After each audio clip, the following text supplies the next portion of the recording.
Welcome to Verbal Peak Radio, where we give you a verbal image of life, and we are everyday people. I'd like to welcome you all to the show. I'm starting to get it, y'all.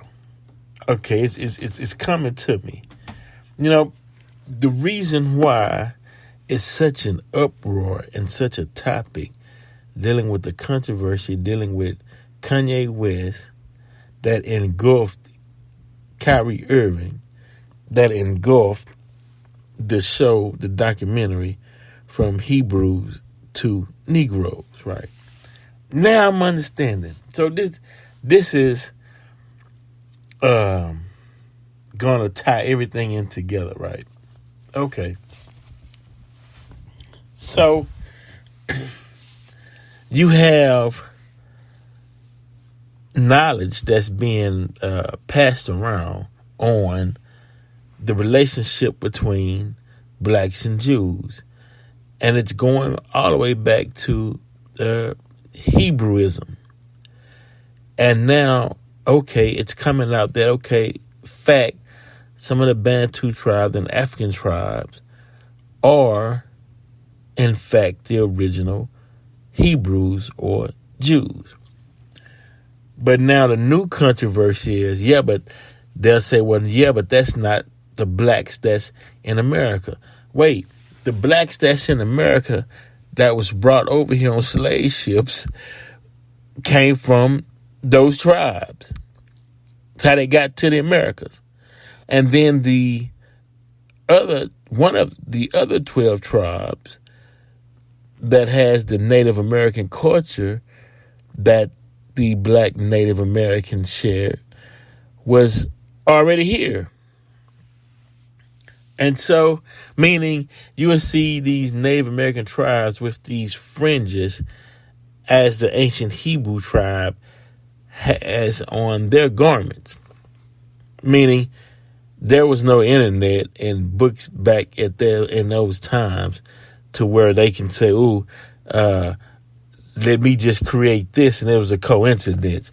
Obviously, those Native American tribes, that was part of their tradition that was established in the East that was brought to the West. Okay. Now, I'm going to play you guys something, right? The first part of this thing, right? Very, very important, right? Reason being, it's going to show how badly we need education. I mean, we need education like 9,000, right? It is, I mean, it's ridiculous. Don't know this, but so let me let this play out, and we getting ready to go into it. Controversy surrounding the holiday of Purim, when children usually dress up in historical characters to celebrate the survival of the Jewish community in ancient Persia. Hold up, wait. Purim is a holiday that the Jewish community celebrate during their time in ancient Persia. So I gotta rewind that just in case you all missed that, but then we'll get in more detail. We do have a troubling costume controversy surrounding the holiday of Purim, when children usually dress up in historical characters to celebrate the survival of the Jewish community in ancient Persia. In Lakewood, New Jersey, a small group of children was photographed dressed in blackface and afro wigs. News 4's Phil Lipoff joins us live with the details. Phil. Guys, as you point out, there is a large Jewish population here in Lakewood. Most we spoke with today say they do not want the actions of a few kids to define the whole group. And David, as you point out, traditionally when kids dress up on Purim, they dress up as characters from the Purim story, from the Bible, like Esther and Haman, not Black Lives Matter members. The pictures were taken Friday. Small group of white children, 4 from what we can tell, dressed like this at a Purim celebration here in Lakewood. Listen, that took some effort. For you to have on dashikis, afro wigs, and blackface, that took effort. Effort also to write Black Lives Matter on the back of their shirts. A Lakewood woman says she took the photos and posted them on her Facebook page. Fred Rush is the president of the Ocean County NAACP. He drove over to where the pictures were taken to see for himself. He says he saw the costumes and told the parents how they made him feel. I just say this is offensive. And I would hope you would take the time to teach your kids, because it's offensive not only to me, but to a lot of people. Their reaction? He says, oh, no problem. I understand, but that was it. However, it was enough to force a virtual school board meeting on the subject. We don't know if it's Lakewood children. Michael Inselbuck is general counsel for Lakewood. He's also Jewish. While he doesn't know the identity of the children involved, he did explain that Purim is a holiday marked every year by kids dressing up. However, he made no excuses for dressing like this. It's unacceptable.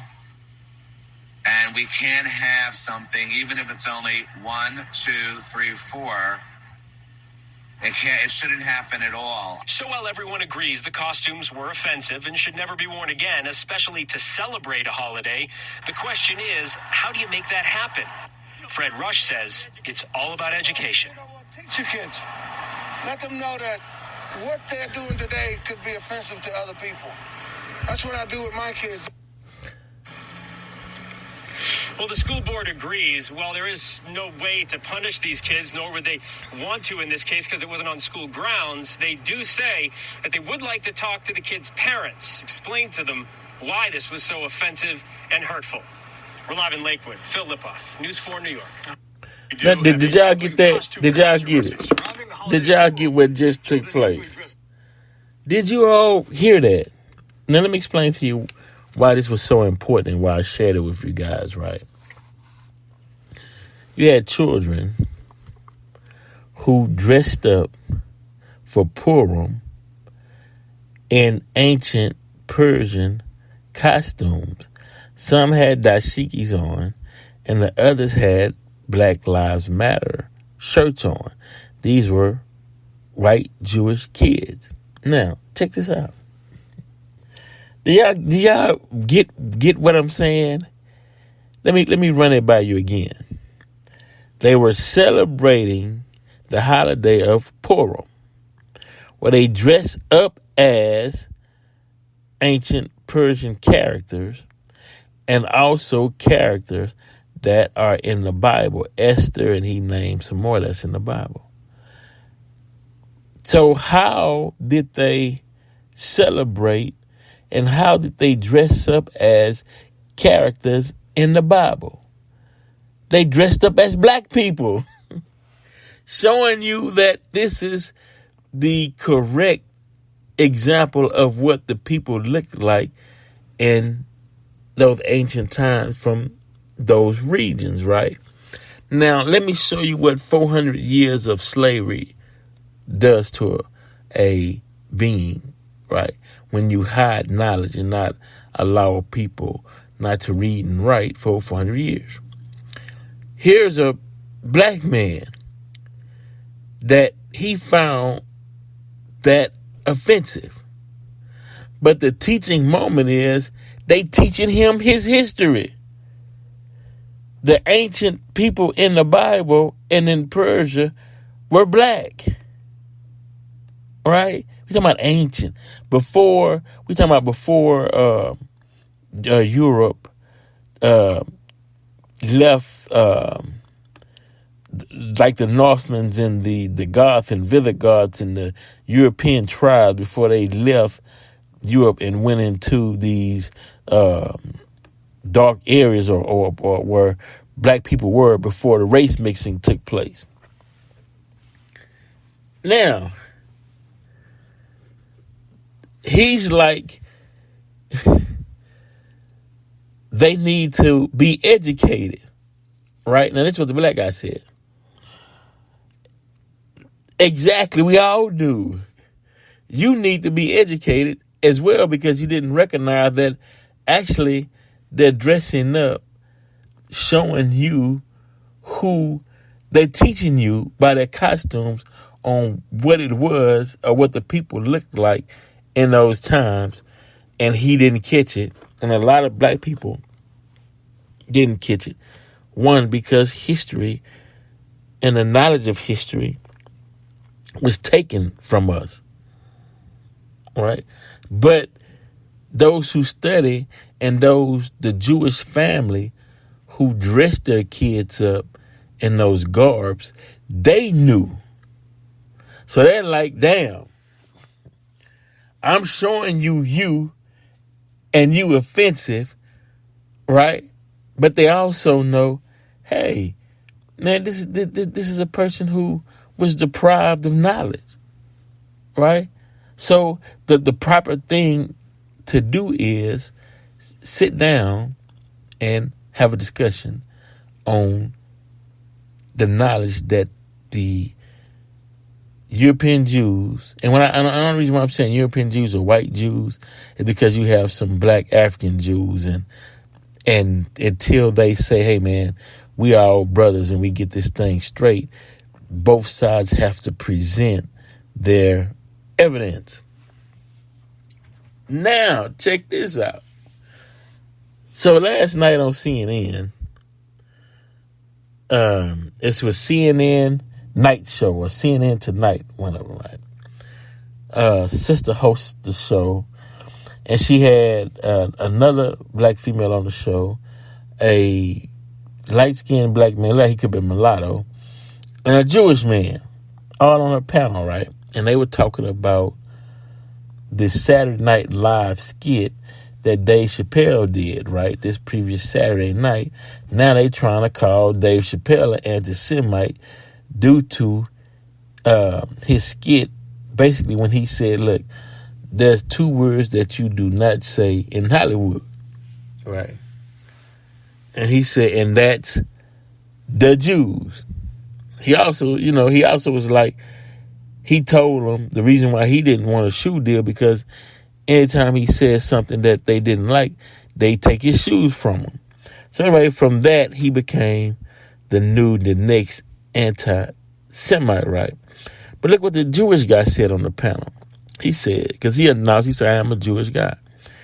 He said that although I have the right not to like what he said, he said, but I do respect the fact that he has the right to say it. Teaching moment. Because the other three blacks on the panel, they were so walking a tightrope, making sure that they didn't say the wrong things. See, this is the problem. You are not a journalist. You shouldn't be an anchor on a news program if you are not going to be fair and balanced. How do you be fair and balanced? Okay, you show where one side was wrong, and you show where the other side was wrong. When you don't do that, then it's not balanced, right? This is what you call fair and balanced, what I'm doing. You show where the children,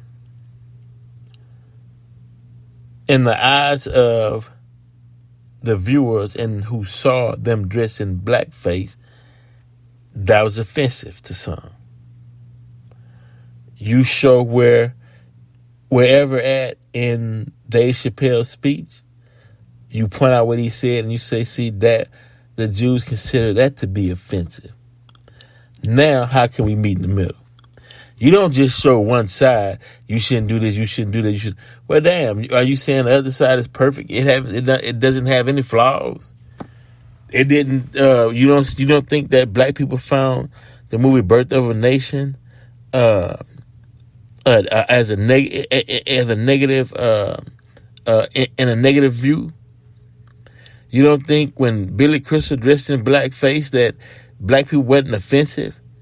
You saying that you can't go and show anything that black people found that was offensive that Jews did towards them, that you can only find what black folks said?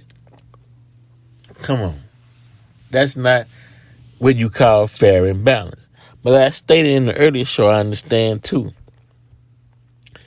if you own a platform, right, and you get to say what you want on your platform and what you don't want.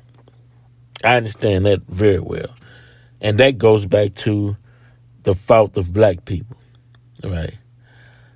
Have your own. That way you can control the narrative, right? I had a conversation earlier today, and a gentleman was telling me that if you want success, a good home, money, live in a nice neighborhood, then there's rules you have to abide by, and and he said the truth hurts, and you can't tell the truth because they'll come and take it all away. I said, well, that's not freedom. How is that living? How is that enjoying life and in the pursuit of happiness if you can't tell what's true and what's factual, or the excitement that you may have from research and finding out what was what and who was who? And you speak it out and somebody say, hey, man, you can't tell that truth. You're like, well, why? Everybody's telling truth on black people and slavery and whatnot. I can't discuss this new knowledge that I've researched and found to be true. They said, well, they can do it, but you can't. Like, how can you explain that to a generation that is removed from a slave past, a fresh, and when I say fresh slave past, I'm saying from 1555. I know they say 1611, but or 1619. I know. I'm saying from 1555 up until 1955. Right. 1955 wasn't that long ago. And the reason why I'm saying fresh is because a lot of that mindset was passed down even up until the 90s, the 2000s, right? And so from that point on, when that mindset was passed down up until the 2000s, the children acted out what was passed down. You know, to give you an example. In order for you to survive, don't look that white man in the eye. When you see him coming, you get out the way and you keep your head down. Try to stay out of sight and out of mind, and you can make it through life. That's what they used to pass down and tell their children. But this generation, they don't pass that down anymore. The message is, look, you got the internet, you got Google, there's knowledge out there. Go live and be yourself. Enjoy life, right? Older generation still stuck in a certain mindset. And that's why it's conflict. But I can say that some scientists understood that, so they created certain movies and a certain type of music that will keep the youth locked in, right? So you won't, since you have the freedom to discover knowledge and information, you won't discover knowledge and information because your mind is on a low vibrational, low frequency type form of music that keeps you in a cycle. So that's what Kanye was talking about when he said, I'm a kill this nigga. I'm a, bleep, bleep, bleep this broad. He used a different term. What he's saying is that's what the industry calls for to keep them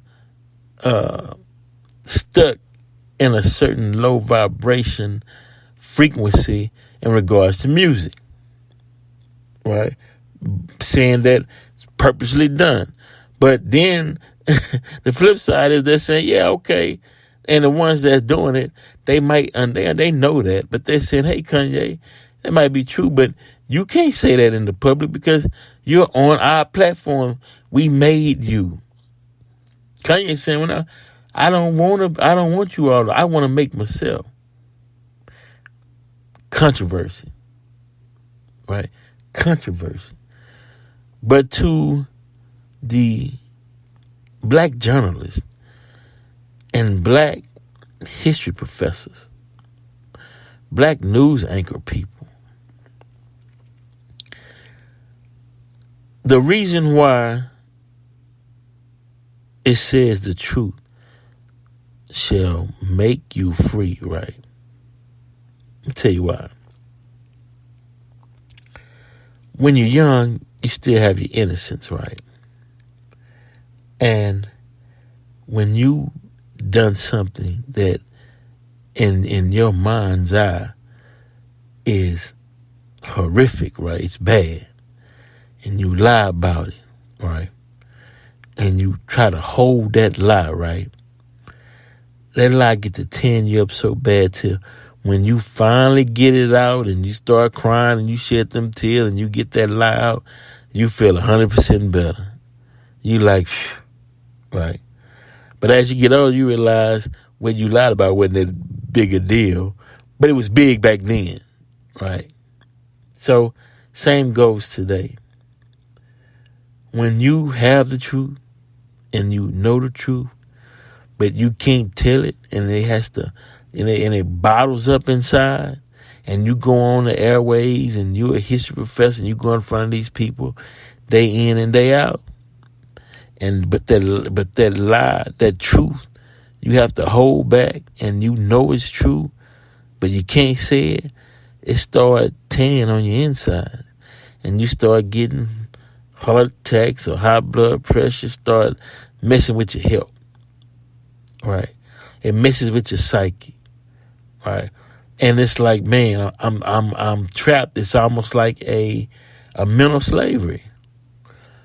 Knowledge in regards to black people is like a mental slavery on black people because they can't get the truth out or they punish for getting the truth out. We understand that. That's fine. Okay. But the bigger question is, what's the problem? Why certain truths can't come out? Why are you trying to say you can't say slavery in books now? Why are we talking about wokeism as if it's a bad thing to be awoke?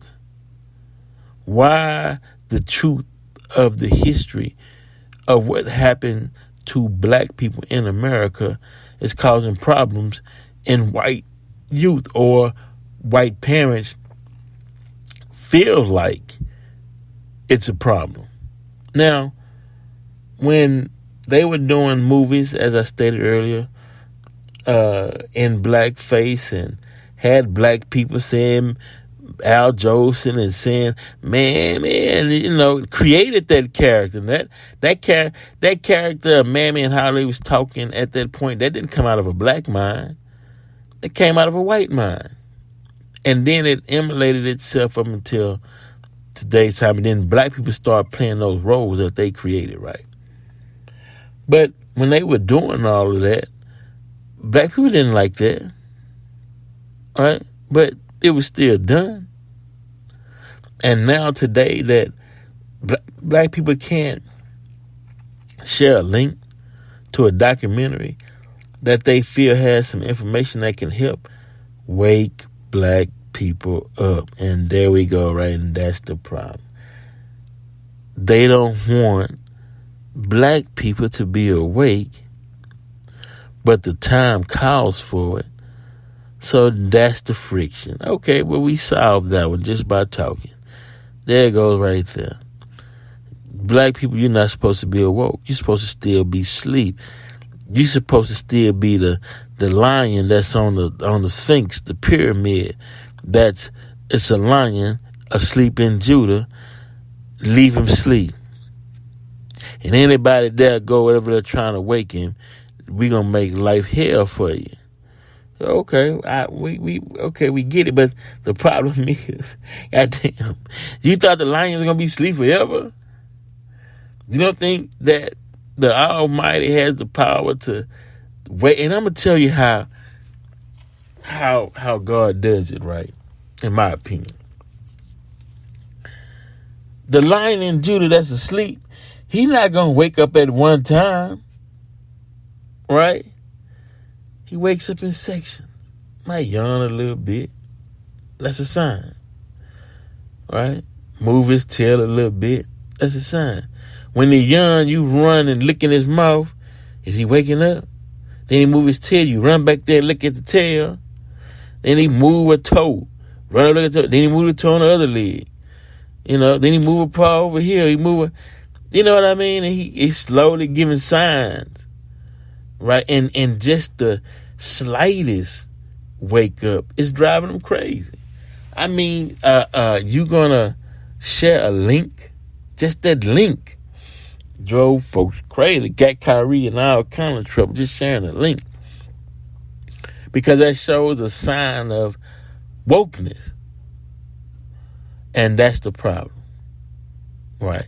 But the lion that's asleep in Judah is so clever. You don't know how he's waking up, right? He might take a breath.